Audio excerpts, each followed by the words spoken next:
Welcome to the Own Your Best Life podcast. I'm May Emson, your host, leadership and mindset coach.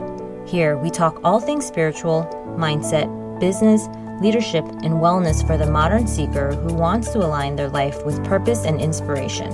We'll cover career changes, stress management, meditation, energy, intuition, and more.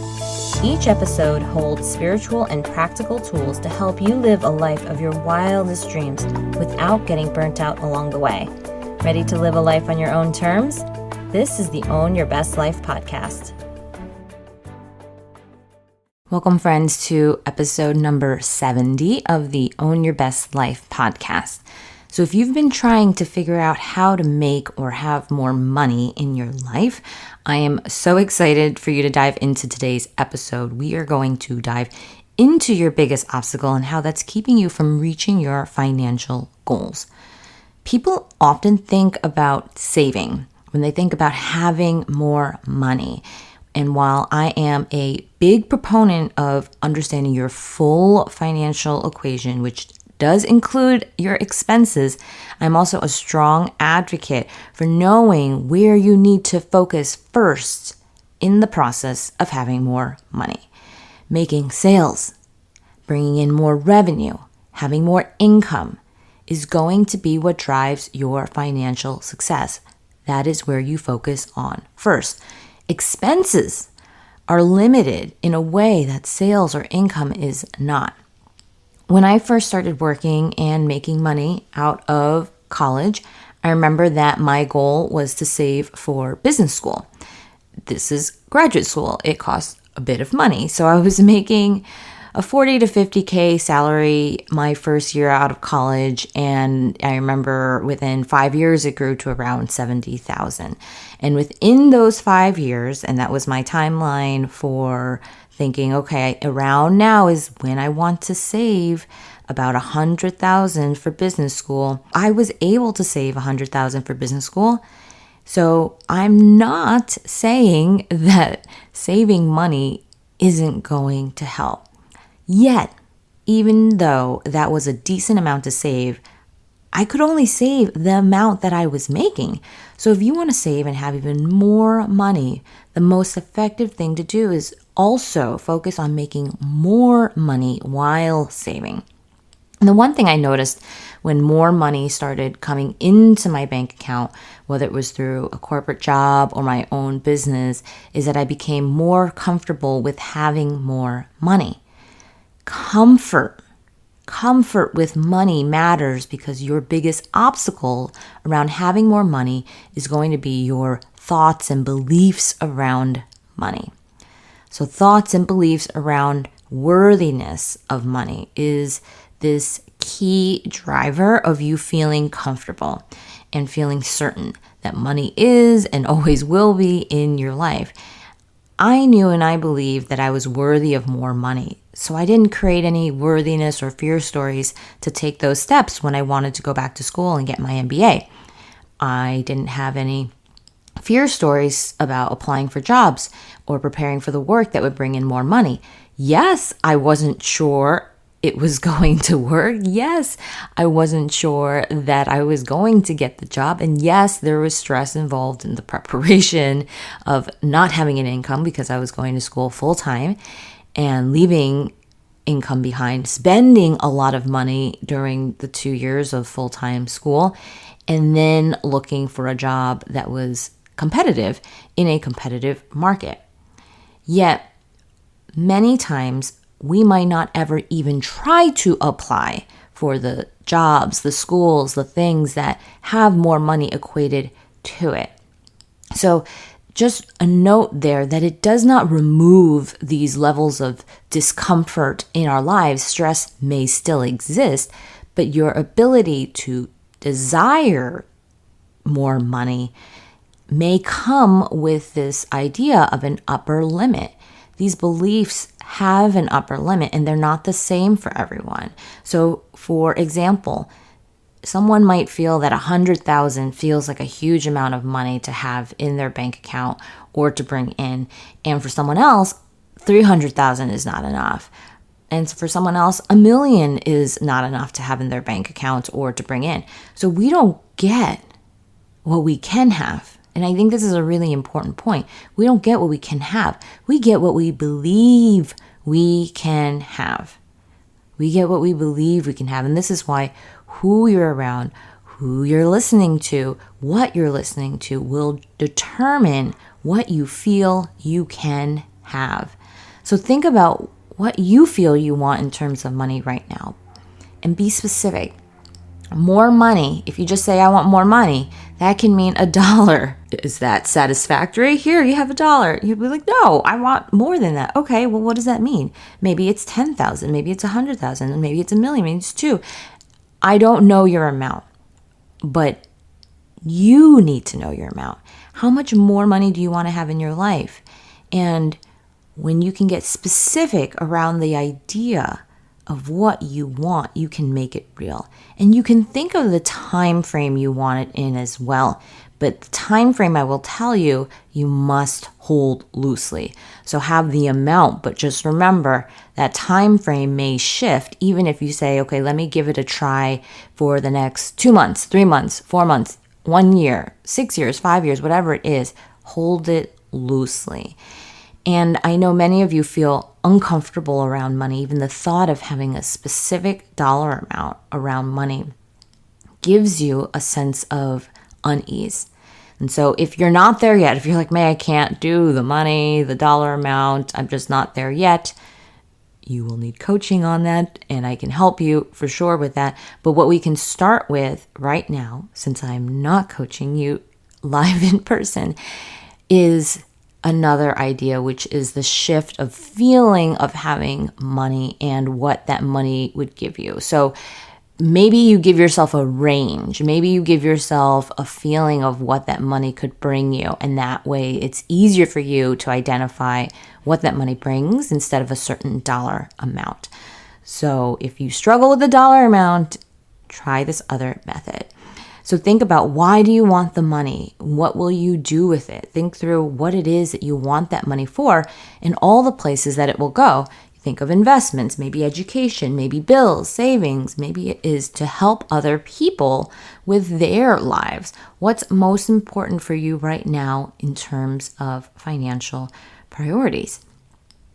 And then you can start thinking through, what are 10 ways for you to create that money in your life? You can think of ways to earn, ways to save, and a whole combination. And when you start to actually list these things out, it gets you really specific to start seeing that there are ways for you to do this.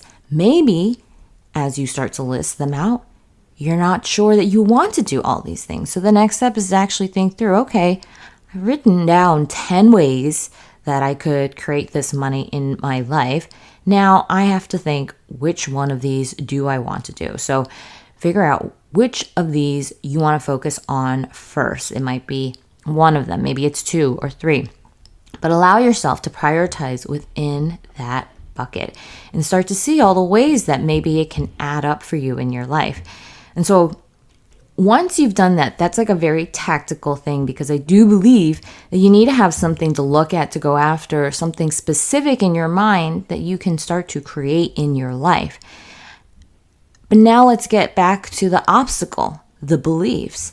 So I like to think that if we're really dissecting our beliefs around money, that there is a triad for beliefs. And this triad includes the first thing, which is you.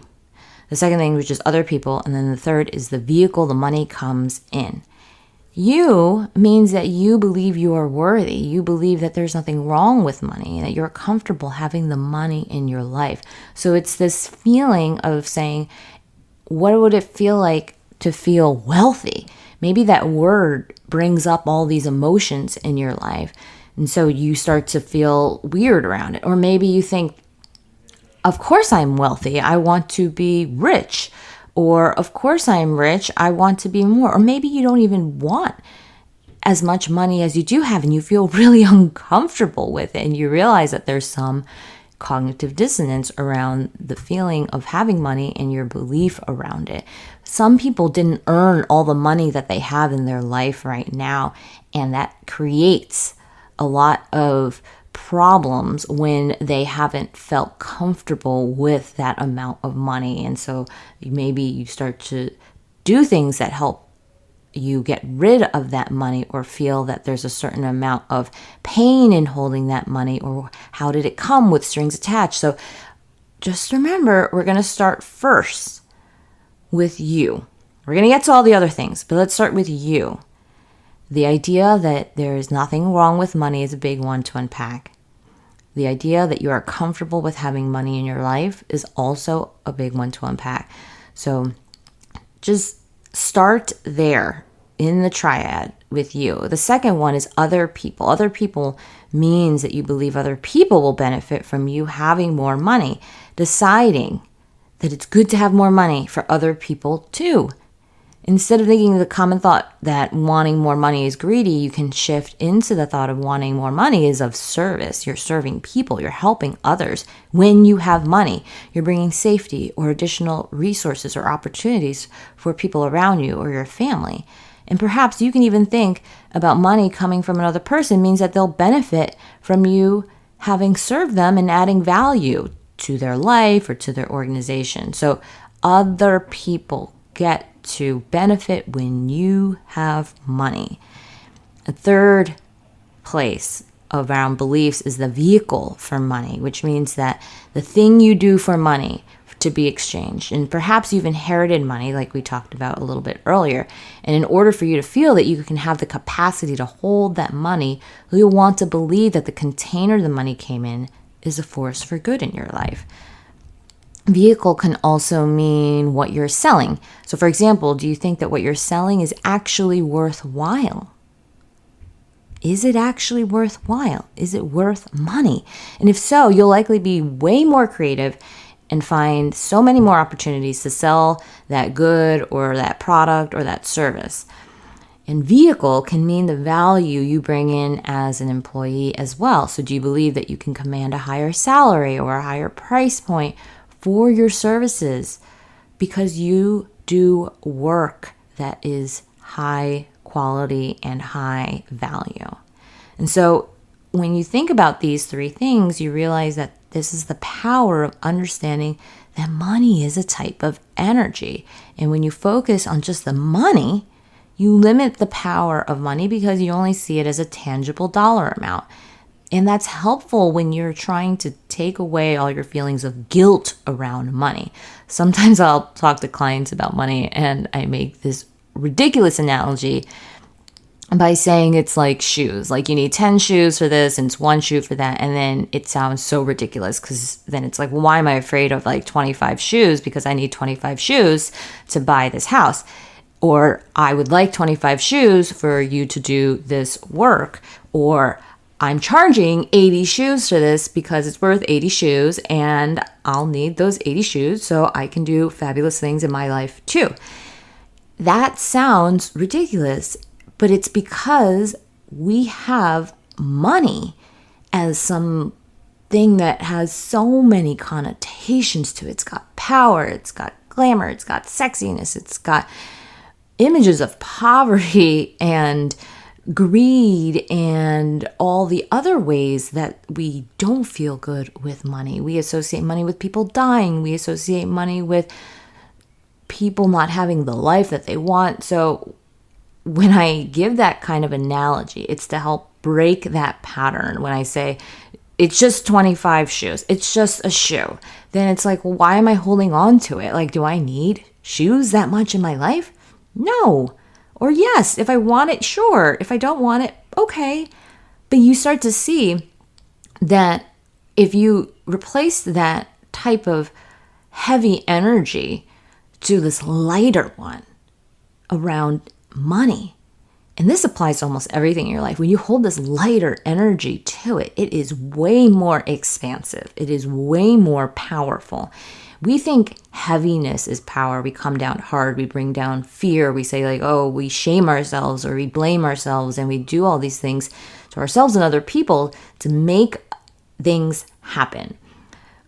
Yet we've got it all backwards. And when we start to understand that things are energy and they come from energy and they came from someone's thought form that was then created, it had to come from a place that was way more expansive as well.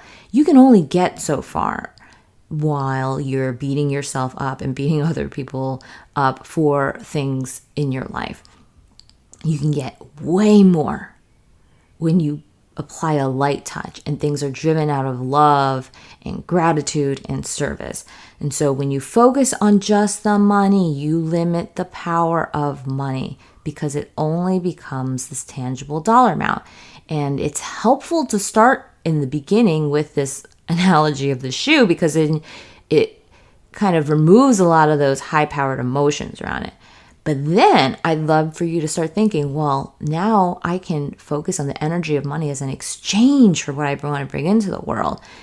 And with that, why not want 1,000,000 shoes in my life? Why not want 80 shoes? Like, it doesn't really mean anything, so why not? Because I actually could do stuff with those 80 million shoes, whatever it is. And that person needs a shoe, and that person needs a shoe. I need a shoe. Oh, I could use shoes to help this part of the world. Or when I do all these things, I get these many shoes. And so it's ridiculous, but it works because we're breaking the patterns of having all these other thoughts starting coming to our head. And instead, we're really focusing on what we're doing right now and the service and the value that we're bringing for the thing. And that is when you start to think of money as this energetic exchange. And then when you do that and you focus on this money as an exchange for what you bring into the world, then it becomes something that you are capable of holding and receiving because you are worthy and is something that is going to benefit others. And you're having that kind of energy around it. It brings you into an entirely different conversation around money. So today, I want you to leave behind all the past conversations you've had around money. Just forget it. No one's asking you to carry it forward. Maybe you have been, but I'm not. And if you want to make this shift, then I'm going to say, put it behind you. So let's start here. We're having a different conversation around money. You're starting to think about all the possibilities around making money and having more money. And instead of believing that people don't want to pay you or that it's too much, you believe that people obviously want to give you money. And there's not too much money coming to you because there's definitely a good use for that money. So if you have struggled with the concept of getting a raise or a promotion or charging a higher price or even charging the price you're charging now, you will find so many examples of people who are paying that amount of money to someone else and they would pay that gladly. I'm not talking about people who don't feel it's clean or feel that they have somehow suffered for it. No, I'm talking about finding those examples where people have truly benefited from this and would pay that gladly. Sometimes we think it has to be so practical, like this idea that, oh, it must be because I need to eat and I can only make the amount of money for what I need to eat. But when was the last time you paid money for an experience? Maybe eating out at a restaurant or going on a trip somewhere. You spent money and it didn't have an ROI in terms of money that came back. It didn't come from a place of need. It came from a place of want, and not from a place of want, like I'm this terrible person if I don't have it, but this joy. So release the idea that money has to be only for the need, but it can fill pockets of joy for people by giving resources to have that energy in your life. So just this idea of it's too much because it's more than what is needed and it's more than what I need isn't the conversation that you want to have if you want to have more money.